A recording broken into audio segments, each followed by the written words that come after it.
semua, perkenalkan nama saya Maria Yohana Mestimoa. Saya adalah salah satu murid dari kelas 10I SMA Santo Fransiskus Xaverius Ruteng. Pada kali ini, saya akan menjelaskan mengenai grafik fungsi kuadrat secara garis besar. Video ini saya persembahkan sebagai pemenuhan salah satu tugas mata pelajaran matematika yang diampu oleh Ibu Berta Ancieta Mayola SPD. Langsung saja, mari kita masuk kepada penjelasannya. Sebelum kita masuk pada penjelasan mengenai soalnya, tentu saja kita harus mengetahui dasar-dasar dari grafik fungsi kuadrat agar kita semua dapat bisa lebih memahami mengenai penjelasan dari soal yang akan saya berikan. Jadi yang pertama adalah pengertian. Fungsi kuadrat dapat diartikan sebagai fungsi polinomial yang pangkat tertingginya adalah 2. Fungsi kuadrat ini memiliki bentuk umum yaitu fx sama dengan ax kuadrat ditambah bx ditambah c. Atau kita dapat menuliskannya dalam bentuk y sama dengan ax kuadrat ditambah bx ditambah c. Nah, bentuk umum dari fungsi kuadrat ini memiliki beberapa catatan, yaitu nilai a tidak boleh sama dengan 0 dan juga nilai a, b, dan c merupakan elemen dari bilangan real. Poin selanjutnya yaitu sifat. Nah, grafik fungsi kuadrat ini memiliki beberapa sifat yang akan membuat kita mampu untuk memperkirakan bentuk dari grafik fungsi kuadratnya dilihat dari bentuk umum, yaitu nilai A, B, C, dan juga diskriminan. Yang pertama yaitu kita melihat dari nilai A. Dari nilai A, kita bisa mengetahui bentuk kurva atau bentuk parabola. Apakah kurvanya akan terbuka ke atas ataupun terbuka ke bawah. Jika nilai A lebih besar daripada 0, maka kurva atau parabolanya akan terbuka ke atas atau memiliki titik puncak minimum. Sementara, jika nilai A lebih kecil daripada 0, maka kurva akan terbuka ke bawah atau memiliki titik puncak maksimum. Yang kedua yaitu kita melihat dari nilai B. Dari nilai B, kita dapat mengetahui letak simetri atau X simetri. Nilai B ini sedikit berkaitan dengan nilai A-nya. Jika nilai B berlainan tanda dengan nilai A, maka simetrinya akan terletak di sebelah kanan sumbu Y. Sementara, jika nilai B bertanda sama dengan nilai A, maka simetrinya akan terletak di sebelah kiri sumbu Y. Yang ketiga yaitu kita melihat dari nilai C. Dari nilai C, kita dapat mengetahui titik potong dari sumbu Y. Jika nilai C lebih besar daripada 0, maka titik potong sumbu Y akan berada di sebelah atas sumbu X. Jika nilai C lebih kecil daripada 0, maka titik potong sumbu Y akan berada di sebelah bawah sumbu X. Sementara, jika nilai C sama dengan 0, maka titik potong sumbu Y akan berada tepat di titik 0. Kemudian yang keempat yaitu dari nilai D. Dari nilai D atau diskriminan, kita bisa mengetahui titik potong sumbu X.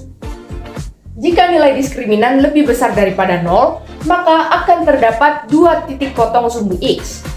Jika nilai diskriminan sama dengan 0, maka hanya akan terdapat satu titik potong sumbu X, atau istilahnya, grafik hanya akan menyinggung sumbu X.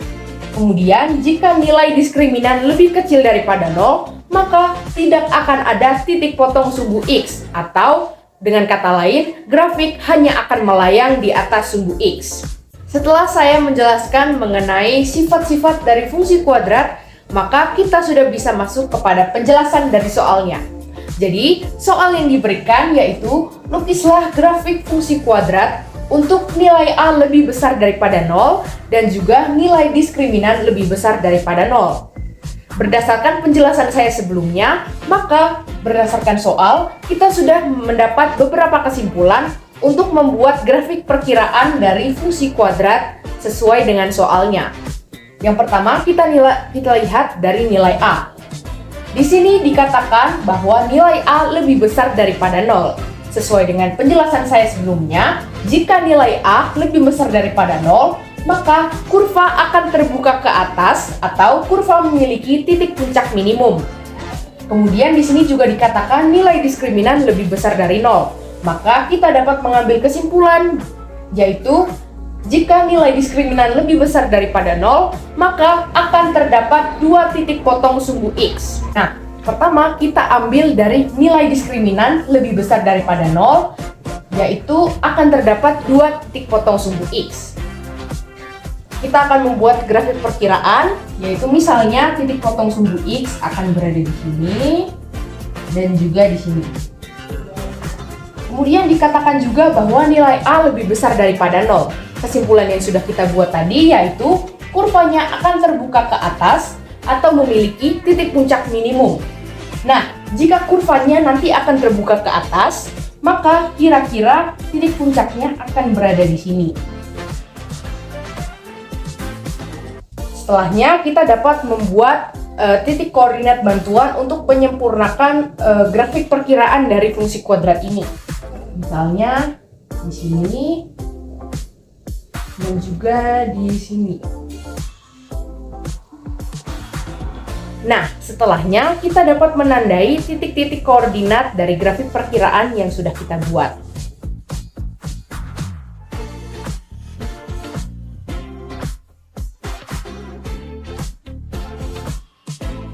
Nah, setelah kita menandai titik-titiknya, maka kita sudah bisa menghubungkan titik-titik koordinat tersebut menggunakan benang.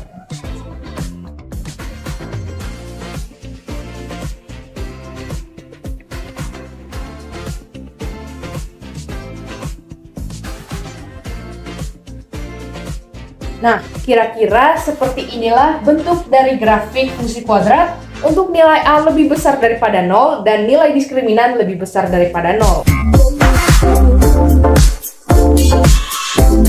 Jadi, itu saja penjelasan saya kali ini mengenai grafik fungsi kuadrat. Terima kasih kepada teman-teman yang sudah menonton video ini sampai selesai, dan juga saya berharap semoga teman-teman yang menonton video ini menjadi lebih memahami mengenai dasar-dasar dari grafik fungsi kuadrat. Sekian saja dari saya, dan sampai jumpa di lain waktu.